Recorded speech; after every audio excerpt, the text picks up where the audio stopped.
She was one of the first women in the field of sports reporting. Now, former Fox-2 reporter Doyle is sharing her inspirational story with others in her first book, Powering Up. And Ann joins us this morning. Thank you for joining us this morning. Good morning, Q. So, it's nice to be back here.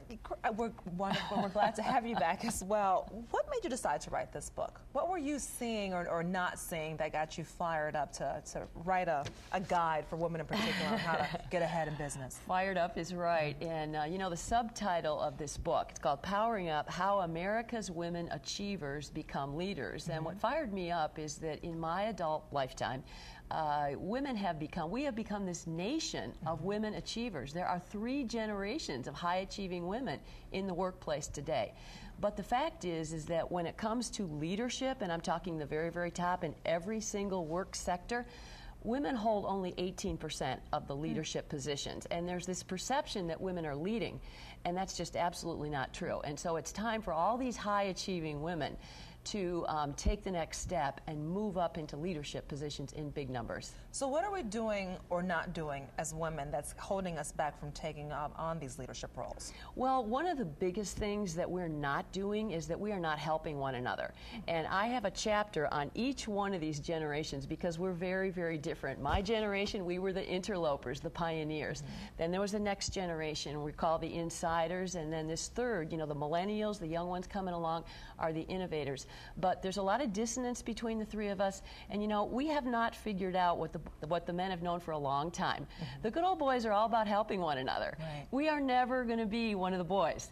And it is really time for women to understand we have got to help one another. This is about collective power, not individual. Right, and that's what you call it, join team women. Absolutely. Join team women. You know, I mean, we're never going to be on the other guy's team. I mean, we need to work with men, have mentors and allies and all those kinds of things. But the fascinating thing, Q, is that there are so many women in the marketplace now, in the workplace, that it's time for men to start needing women as well as allies. You talk about how growing up in a household full of boys taught you how to deal with men.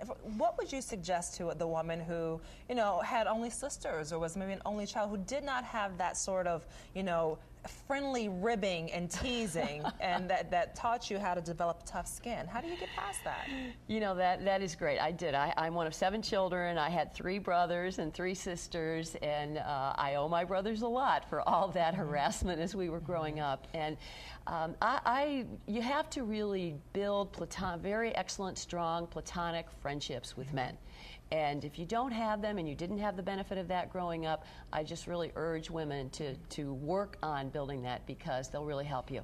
And quit being so sensitive. That's what you mentioned too. It's like, you know, sometimes a comment isn't necessarily a criticism. Women, though, we take everything to heart. It's like, oh, you know, like, and we stew about it. And then you say, what guys do is they'll talk about something, they'll comment, or maybe even criticize, and then they'll move on. Women need to go ahead and learn how to do a little bit more of that. Oh yeah, absolutely. Teflon skin. And in my book, Q, I have 7 practices that here's what women need to do. Here are the skills that high-achieving women need to develop next. This book is about graduate work. Okay, and very quickly, I want to talk about drinking at dangerous waters. Why is that so important, and what do you mean by that? Drinking at dangerous waters includes obviously taking risks. It includes getting out of your comfort zones. It includes being able to work well with people you don't even necessarily like. You have got to be able to do that. And cross-culture, cross-gender, I mean, it's a whole new world now. And so I hope I can mention that people can get my book on my website, which is AnnDoyleStrategies.com. And also, Hiller's Market just offered me the opportunity to sell them there. So they're not, you know, the Borders is going bankrupt. I mean, they're not there, but you can get them. I'm at Hiller's a lot more than Borders. So, all right. Thank you so very much. Okay, love the book. It's a great guide for women and men, too, you know. Something that can help women in their lives. There's a chapter on men in there. Perfect. Okay. Thank you again. Lee, over to you.